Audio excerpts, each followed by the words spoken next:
আর একজন ভারতবর্ষের শিল্পপতি, সে প্রায় কাগজে কলমে হোয়াইট মানির মালিক, প্রায় 7,000 কোটি টাকার। তিনি আমাকে সকাল 10টার সময় ফোন করে বলেছেন যে আপনি আমার নাম করবেন না, কাউকে প্রচার করবেন না, আমি আপনার এই মসজিদের ফান্ডে 80 কোটি টাকা দেব। কাজে এইভাবে যে মুসলমান আগিয়ে আসবে আমি নিজেও ভাবতে পারিনি। আমি ভেবেছিলাম যে আমি ধীরে ধীরে হবে, বা টাকার সংস্থান আমাকে বারবার মানুষের কাছে অনুরোধ করতে হবে, আপিল করতে হবে, তারপরে হবে।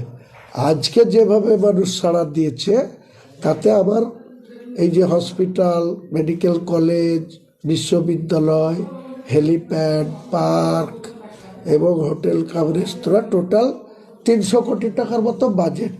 আমার ধারণা এটা খুব অনায়াসেই মানুষের সাহায্যে আমরা করে ফেলতে পারবো।